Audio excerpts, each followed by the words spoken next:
이어서 간추린 소식입니다. 행정안전부는 고병원성 조류인플루엔자와 아프리카 돼지열병의 확산을 저지하고 방역을 강화하기 위해 특별교부세 29억 7천만 원을 지원한다고 밝혔습니다.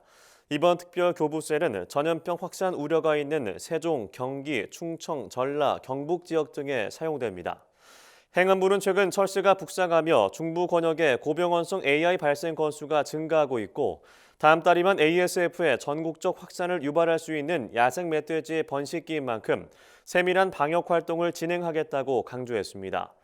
행안부는 특별 교부세를 지자체별 거점 소독시설 운영과 농장 주변 소독, 야생 멧돼지 포획 활동에 활용할 방침입니다. 농촌진흥청은 농업 연구 데이터를 체계적으로 수집하고 저장하는 개방형 디지털 연구 환경을 구축했습니다. 농진청은 농업 연구개발 데이터 전주기 관리 시스템을 지난해 구축했고 올해 시범 운영을 거쳐 내년부터 전문 연구실을 대상으로 전면 시행할 예정입니다. 전주기 데이터 관리 시스템은 연구 계획 설계와 분석 지원을 위한 시스템으로 구성되어 있습니다. 농진청은 공공 데이터의 품질과 활용성을 높이기 위해 메타데이터 표준안을 마련하고 연구조사 분석 매뉴얼도 추진하고 있다고 밝혔습니다. 국립농산물품질관리원이 퇴직 공무원을 쌀 품질관리 전문위원으로 위촉해 쌀 품질관리 지원 활동에 활용한다고 밝혔습니다. 전문위원은 정부 관리 양국 검사 경력과 전문성을 갖춘 퇴직 공무원 중 최종 10명이 선발되며 올해 3월부터 12월까지 현장 지도 활동에 참여합니다. 쌀 품질관리 전문위원은 규모가 영세한 양곡 도정업체를 연 3회 방문해 양곡 표시 제도에 따른 양곡 표시 사항과 표시 방법 등 가공업자가 준수해야 하는 법령을 지도하고 쌀 등급 검사 방법을 맞춤형으로 지원할 예정입니다. 식품의약품안전처 식품의약품안전평가원이 국내에서 유통 중인 축산물 373건을 검사한 결과 달걀 1건에서 동물용 의약품 잔류기준 위반이 확인됐다고 최근 밝혔습니다. 식약처는 이번에 위반 사항이 발견된 달걀의 경우 잔류 허용 기준이 정해지지 않은 성분인 디클라주릴이 검출돼 관할 지자체에 행정처분을 의뢰했다고 전했습니다.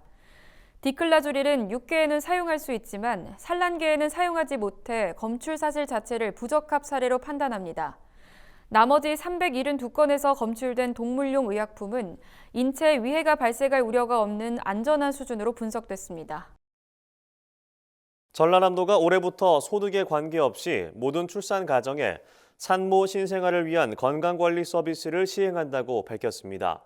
산모 신생아 건강관리 지원 사업은 출산 가정에 전문 교육을 수료한 건강관리사를 파견해 산모의 산후 회복과 신생아 양육을 지원하는 서비스로 그동안 소득 기준을 초과한 첫째 아이 출산 가정은 사업에서 제외됐습니다.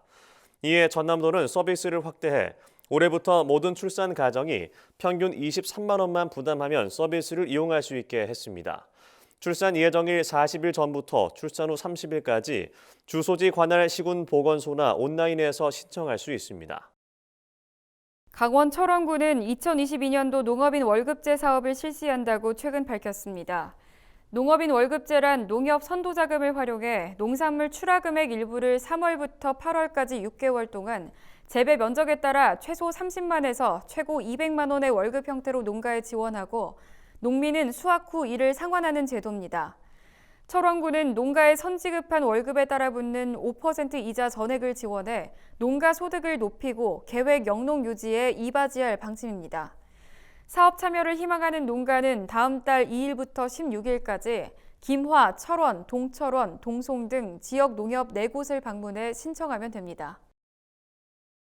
충청북도는 다음 달 2일까지 제천, 보은, 옥천, 영동, 증평, 괴산, 단양 등 도내 저발전 7개 시군을 대상으로 행복마을 사업 설명회를 순차적으로 진행합니다.